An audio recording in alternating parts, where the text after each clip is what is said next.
Sadarbojoties ASV Vēstniecības aizsardzības sadarbības birojam Latvijā un Valsts ugunsdzēsības un glābšanas dienestam, ASV Vēstniecība ir uzsākusi vērienīgu projektu $2 miljonu apmērā, kā ietvaros tiks veikti rekonstrukcijas darbi virknē ugunsdzēsības un glābšanas daļu visā Latvijā. Ēku atjaunošanas darbi jau uzsākti Limbažos, bet Madonas ugunsdzēsējiem vakar kā pirmajiem tika atklātas pilnībā atjaunotās garāžas. Amerikas Savienotajām valstīm ir senas tradīcijas sadarboties un palīdzēt vietējiem iedzīvotājiem. Latvijā esam veikuši dažādas palīdzības programmas, piemēram, Latvijas bērnu namos un pansionātos. Tagad esam ieinteresēti sadarboties ar ugunsdzēsēju dienestu Latvijā. Beidzot, visa Madonas ugunsdzēsēju rīcībā esošā tehnika atrodas zem jumta. Vīri ir gandarīti un svētku brīdi izbauda patiesā lepnumā. Tiesa, rekonstrukcijas darbi tapuši viņu acu priekšā, taču pašas ASV vēstnieces un lielvalsts armijas pārstāvju klātbūtne būvniecības svarīgumu vēl papildina. Es uzskatu, ka ir ieguldīts fantastisks darbs un darba rezultāts ir vērā ņemams, gan tehniskā ekipējuma, gan pašas ēkas un garāžas vārtu ziņā. Tas ir brīnišķīgi izdevies projekts.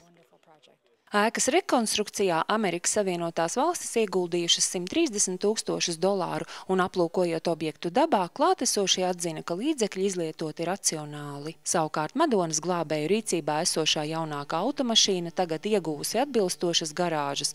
Iepriekš mašīnu nācās turēt zem klajas debesis, bet ziemā pat atsevišķā angārā ārpus depo. Bez šīm telpām mums praktiski tehnika stāvēja visu laiku ārā.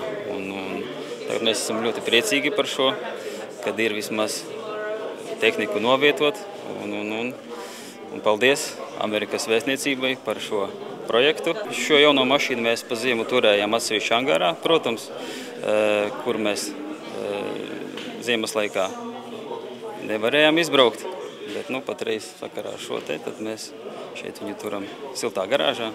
Varēs izbrauksim visu cauru gadu. Par Amerikas Savienoto valstu dāvinājumu pateicību pauž arī pašvaldības vadība, vienlaikus gan norādot, ka primāros dienestus valstī būtu jābūt spējīgai pašai nodrošināt. Paldies Amerikas Vēstniecībai un Amerikas Savienotajām valstīm par šo finansējumu piešķīrumu, bet es uzskatu, ka glābšanas dienests ir tā joma, ka pie kādiem pat visnabadzīgākajiem valsts finanšu resursiem viņi jānodrošina pietiekami augstā līmenī. Diemžēl Latvijā ir tradīcija, ka glābšanas dienests tiek nodrošināts pēc, budžeta atlikuma principa, un tā nav bijusi galvenā prioritāte ilgus gadus.